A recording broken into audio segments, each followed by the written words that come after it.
we have to consider the importance of modeling the behavior that we want to promote. But, you know, I'm nothing now, I'm at my age, I'm just a walking, talking catalog of stories. So this is my Belk story. I don't mean to pick on Belks or anything. It's a lovely store with fine products. Just happened to be where this happened.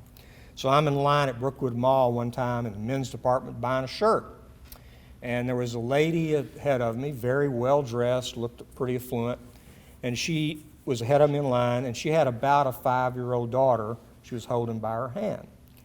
And when her turn comes up to the line, the clerk at Belk said, "Ma'am, I'm so sorry. We're having trouble with the computer. There's going to be some delay. I'm doing my best." I can't remember what that was. She was very, very nice to this woman. Whereupon this woman just proceeds, as we used to, I grew up in Arkansas, we say, just dog cussed this clerk. You know, just fuss at her, why do I have to wait, I can't, you know, just like this. Just really shockingly ugly sort of language. Speaking of being haunted, the haunted image I have there is a child with her holding her mother's hand, looking up, looking at her mother, looking at the clerk and looking at the mother, and watching the mother behave so disrespectfully to this other human being. And I remember going home and telling my wife that story, and she reminded me that how often I'd come, this is when I was in private practice, how often I would come home with a story like this. One of my receptionists or someone on the staff would come and say, "Dr. Wisely, your 10 o'clock is a parent and a child, and I just need to tell you, this parent," let's say it's a dad here, so I'm not picking on moms, "this dad is a jerk. He's been so mean to me, trying to make an appointment. He's talked to me like I was a dog, et cetera, et cetera." I'd say, "Okay, thanks for the heads up," right? And then two things would happen. One is Dad would come up and be a perfect gentleman to me, right, which really aggravates me. You know, how do you think you get to talk that way to somebody, and then, you know, because I've got letters after my name or whatever, you're going to be nice to me, really? And the other thing is how often the reason a child was coming is because the teachers say he's unpleasant or mean or disagreeable at school. And I think, yeah, really? Really? This is not calculus to figure. This does not require a PhD. Right? This doesn't require a GED to figure out what that's all about, right? Yeah, right. So that's why I just want to reinforce, I think, those really, really critical points that Dickie made. And also an age where we're willing to think about, I mean, I'm aware of the burden I'm putting on all of us when I say this, but every moment is a teaching moment. We talk all the time about teaching moments. Try finding an experience with a child that's not a teaching moment. Because every moment, they're watching you, they're watching your spouse, they're watching how you speak to each other, like Dickie was talking about, how you interact with strangers. And we cannot ask more of our children than what they see us do, right? So I just think that's one of my mentors said to me, parents, all of us parents love to talk about discipline, but failures of discipline are always the failure of the parent's discipline. Meaning, do I have the discipline to really think as I go through the day that my kids are watching me and learning from me? Do I have that discipline? Do I have the discipline to be able to remember to watch my kids and notice when they're doing well and then taking a little time to acknowledge that? Do I have the discipline to say, yeah, I really don't want my child to behave this way in a restaurant, so I need to do whatever I have to do to correct that? We had many experiences raising our daughters where we'd have beautiful hot meals on restaurant tables, and I would say to my wife, I'm about to sling this child over my shoulder and get in the car and wait till you guys finish. And do I like, as you should be able to tell, I don't like walking away from a meal. But I'll by golly do it in the service of trying to make sure that I seize that moment and make sure it's the teaching moment that it ought to be. I hope probably some of you are by now thinking, hey, wow, Dale really is telling us that parenting's a really hard job. Really, a lot of hard work. And I think that's part of it, is I think sometimes we just would like to pretend that we can kind of do this on a part-time basis, a little bit of here, a little bit, just kind of grab when we can. There's a lot to be said for quality time, but there ain't no substitute for quantity. We just have to put in the time, right? Put in the mental energy, all of which, I promise you, becomes so much easier when you're operating based on these ideas about what you're trying to achieve and not always just kind of flying by the seat of our pants and being reactive to everything. All right, I'm almost done. It's our responsibility to control our anger and our impulses. Now, this is something else that we might all be able to extrapolate from our marriages. And this is fresh on my mind because I just spent so much of this week talking to these couples getting ready to get married. When couples say that they have happy and healthy marriages, there's a kind of a list of things that researchers have derived about what those marriages tend to have in common.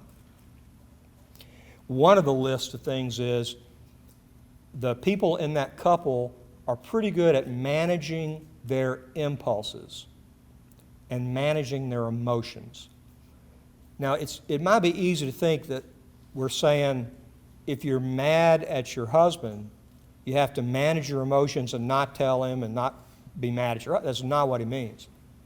It does mean that we try to express our feelings, our hurt, all those things in a way that's not hurtful and is respectful and is civilized.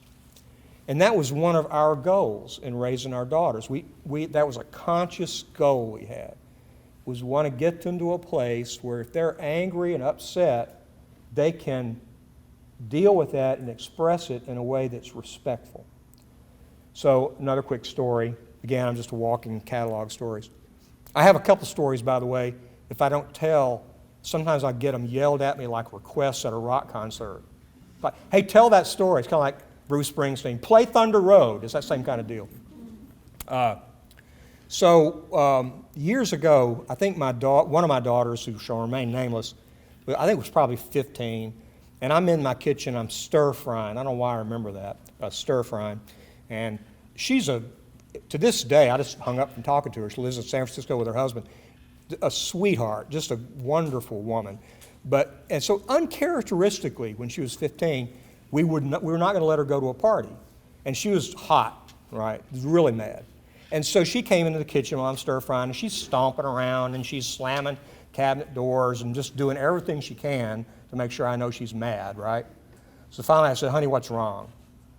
And again, uncharacteristically, she did accuse us of being the meanest parents in the three-county area. She said, why does my dad have to be Dr. Safety? Which was also fair, which is fair, you know. But just uncharacteristically disrespectful. I'm not even telling you the stuff that she said because, I don't want to. So my response was to say to her, according to the principal plan, you get your narrow little butt out of my kitchen. We are not having this conversation, okay? Because with that kind of attitude, that's what we don't want to reinforce, that disrespectful expression of anger. So at that point, with that attitude, if she was dehydrated asking for water, she's not getting it from me, right? Because in the service of the big project, I'm not giving in because she's being a jerk, right? So flip that. She goes and she calms down and she comes back and she says, I'm so sorry, but I'm mad. And I want to tell you why I'm mad. I'm mad because I do think, Dad, that all that time you spent at the hospital has warped your mind a little bit. She said it more gently than that and with more humor. And she said, I don't feel like you're talking to other parents. I feel like we could work something out here so you guys will feel out. And what I'm really mad about is you just won't talk to me about it. And I said, fair enough. Your mom and I are going to sit down and talk about it. And we sat down and talked about it and worked out something so she could go. Because that's what we wanted to reinforce, right? Because that will serve her well in her marriage, in her work, being able to express disagreement or anger in a respectful and modulated way. So that was a project. Now, I'll quickly add, let's change that scenario. Hey, Dad, can I ride on the back of a motorcycle to Chattanooga with a guy named Jake with a tattoo of a snake on his neck? No. She can't be civilized and respectful enough for me to say yes to that. So there are, again, limits on this. But in some of these situations that are judgment calls, you're not really sure whether you ought to let them do it or not. Sometimes let your deciding factor be on how they're handling it with you, how they're handling, what kind of tactics they're using.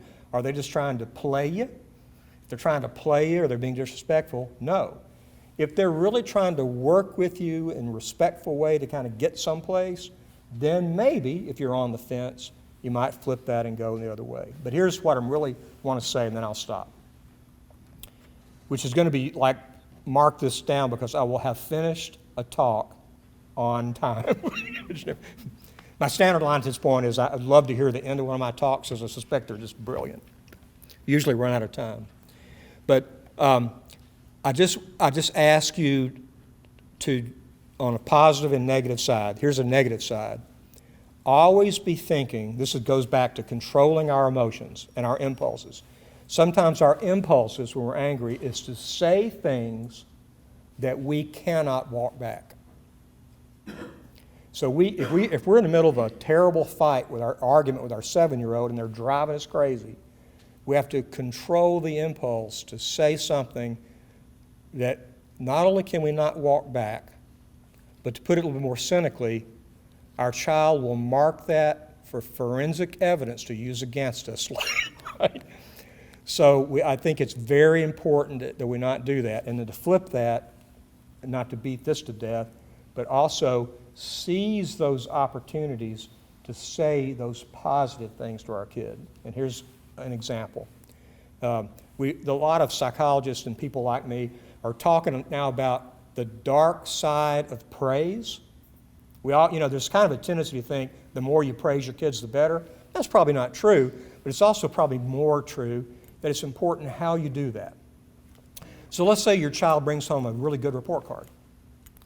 Well, here's the traditional approach to praise. Oh my gosh, sweetie, you've made your mom and I so proud. Now that's a perfectly fine thing to say. No jury would convict you for saying that. That's nice, right? We're so proud of you. But here's another way we could say that. We could instead say, oh, wow, nice grades. You must be so proud of yourself. See the difference? In the first of those, the message might be, school is really about you just jumping through flaming hoops to make us happy, right? Which shouldn't be what it's about, right? So the other way of doing that is to put the control and the credit where it is due. What it's really about is you should be proud because, making good grades and doing good things is going to serve you well in life. So children often respond much better to that kind of, the shrink term would be locus of control, where you put the control. If you put that on the child and you stay kind of low key, yes, you're happy, but you're glad for yourself, but it's really about them, So let's all try to just make a daily discipline of looking for a daily opportunity to do that. I've treated a lot of very troubled children in my life and never met one that doesn't have some moment during the day where he deserves to be acknowledged, right, in a positive way. There's no such thing as a kid who's rotten 24 hours a day. It's too exhausting. They can't do it, right? So we have to look for those moments and make sure we acknowledge those, and I think everybody will do better.